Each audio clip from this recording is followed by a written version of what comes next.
What's going on, Omnibuddies? Mitch here, and today we are looking at the latest book to come out of Dark Horse. It is by John Bruno. We are looking at Navigator.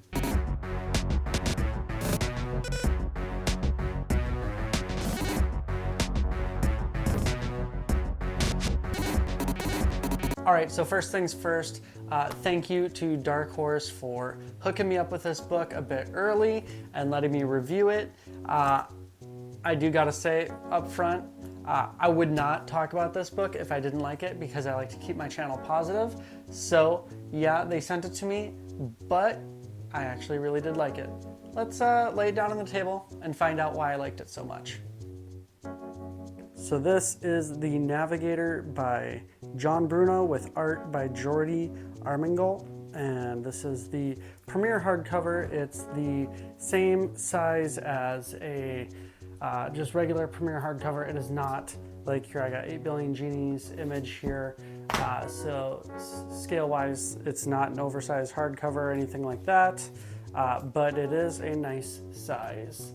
And it is a well done hardcover. Has that nice spot gloss for the title on there. And then here is the spine shot. And here is the back cover. It retails for $29.99 USD and published by Dark Horse. Obviously you can get it cheaper through lots of other places around on the internet if you want to, or to support your local comic shop and pay full retail price. More power to you. So we open things up. They have this really nice end sheet art. Even if they do, you know, just like this is just kind of snowy, which obviously is a play off of the cover. I do love when publishers and designers put that little extra touch into the end sheets, and I believe it has it on both sides. Yes, they do. And I will say there's not any like gutter loss or anything like that. It's got a nice little spine for being such a little book.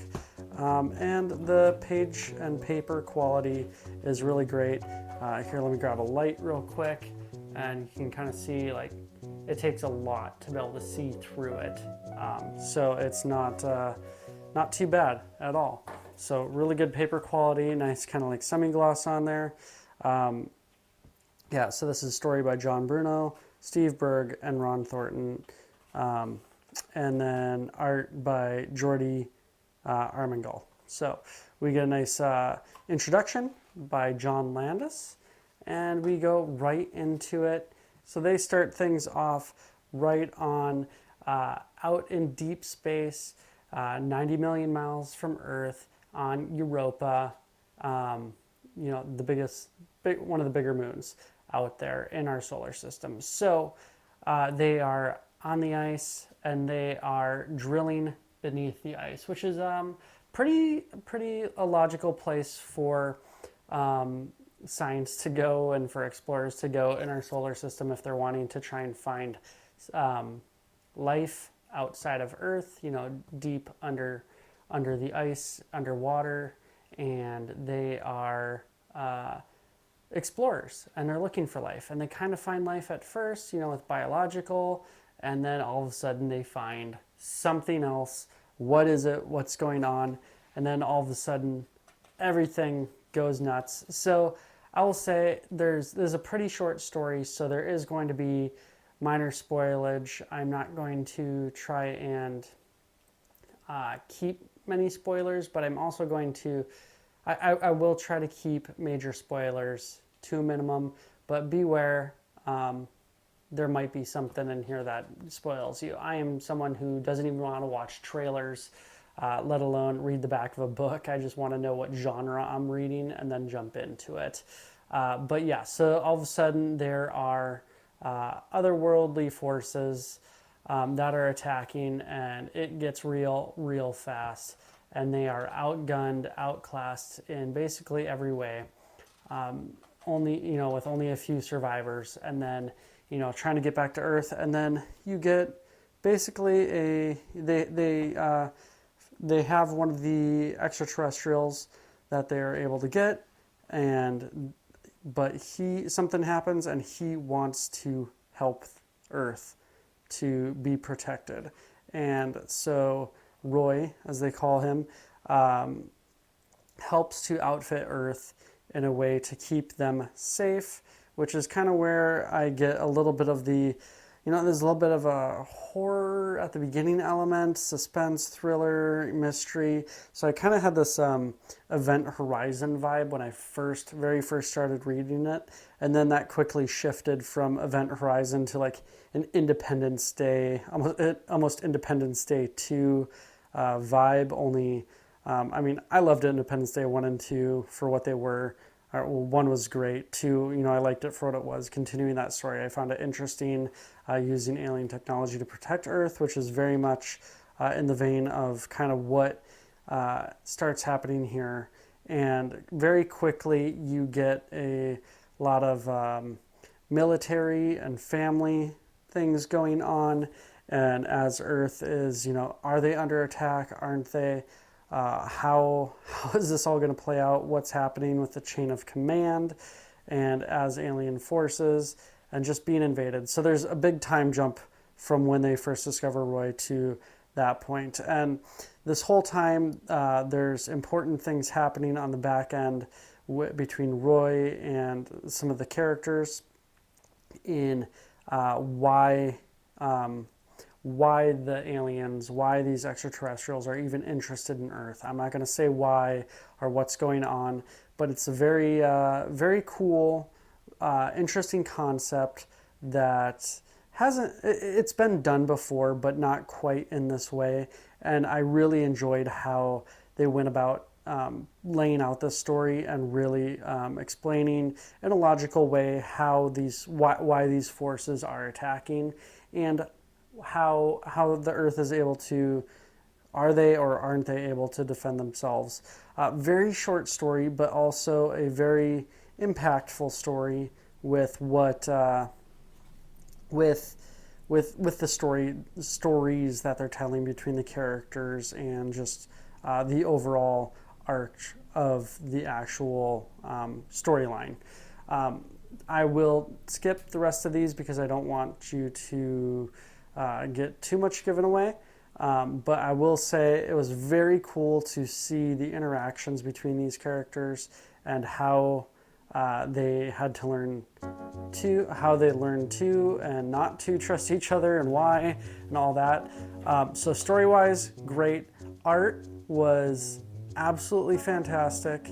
I will say that some of the art with some of how the characters were drawn wasn't exactly my style, but it was done well and it didn't take me out of the story.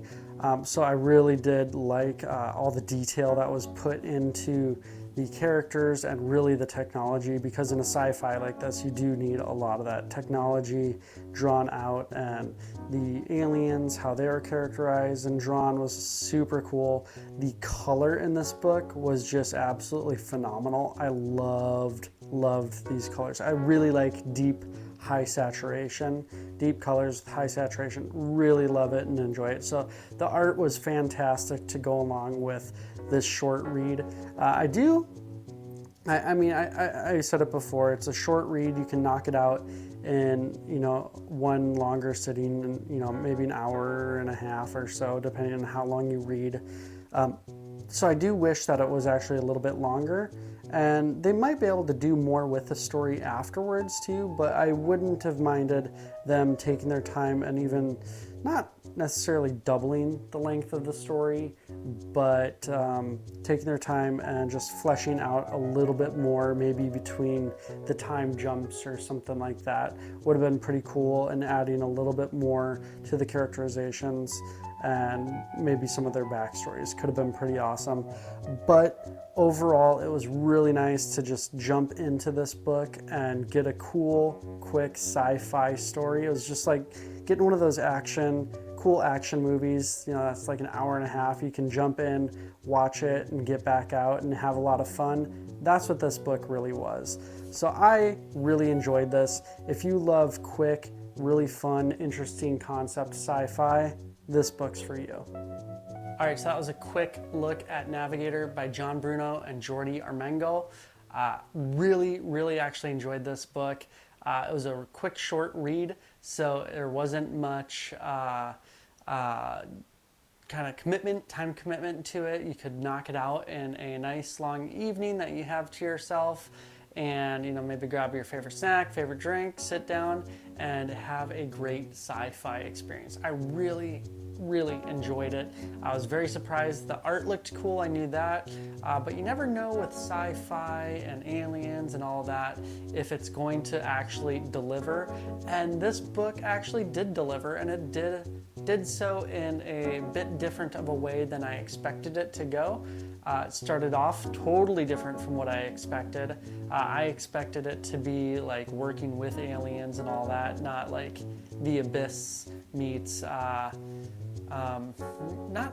not like Event Horizon, because it's not necessarily horror, but that kind of suspense, thriller, mystery, sometimes a little bit scary maybe, but maybe Independence Day meets The Abyss, maybe something like that, but out in space. That's why I said Event Horizon. Anyways, really cool book by Dark Horse and John Bruno.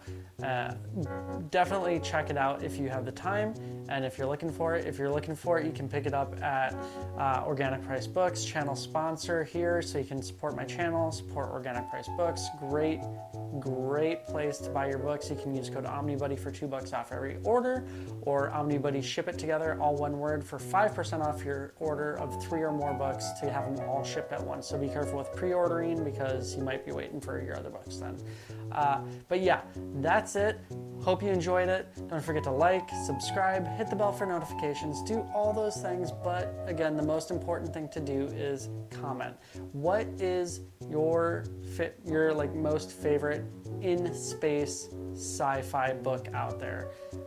Is it kind of like a space western? Are we talking like Firefly or something like that, or horror like Alien or Event Horizon? What are we looking at? Tell me in the comments.